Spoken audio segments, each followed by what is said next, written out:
सुप्रभात। परमात्मा की स्वतंत्र सत्ता, परमात्मा की स्वतंत्र सत्ता। परमात्मा को तत्व से समझाने के लिए दो प्रकार के विशेषण दिए जाते हैं, निषेधात्मक और विद्यात्मक।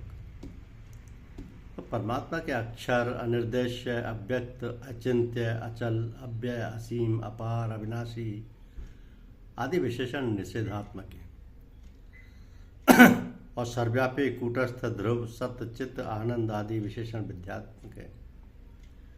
परमात्मा के निषेधात्मक विशेषणों का तात्पर्य प्रकृति से परमात्मा की असंगता बताना है और विद्यात्मक विशेषणों का तात्पर्य परमात्मा की स्वतंत्र सत्ता बताना है।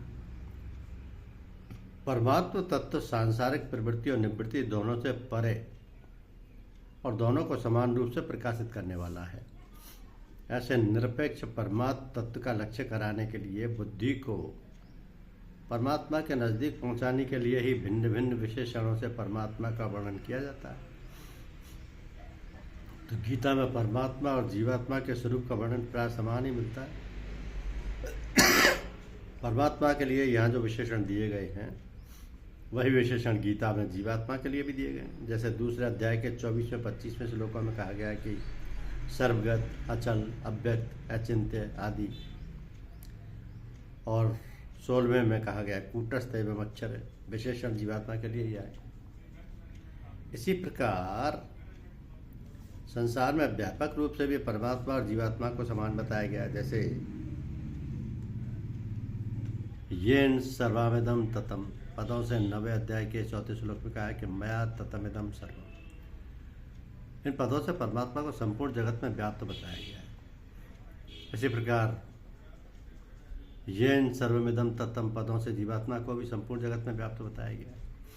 जैसे नेत्रों की दृष्टि आपस में नहीं टकराती अथवा व्यापक होने पर भी शब्द परस्पर नहीं टकराते, ऐसे ही द्वैतमत के अनुसार संपूर्ण जगत में समान रूप से व्याप्त होने पर भी निर्भय होने से परमात्मा और जीवात्मा की सर्वव्यापकता आपस में नहीं टकराती।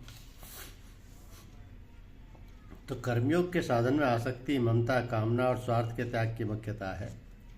मनुष्य जब शरीर, धन, संपत्ति आदि पदार्थों को अपना और अपने लिए ना मानकर उनको दूसरों की सेवा में लगाता तब उसकी आसक्ति, ममता, कामना और स्वार्थ भाव का त्याग स्वतः हो जाता, जिसका उद्देश्य प्राणी मात्र की सेवा करना ही है। तो अपने शरीर और पदार्थों को दीन, दुखी, अभावग्रस्त प्राणियों की सेवा में लगाएगा ही।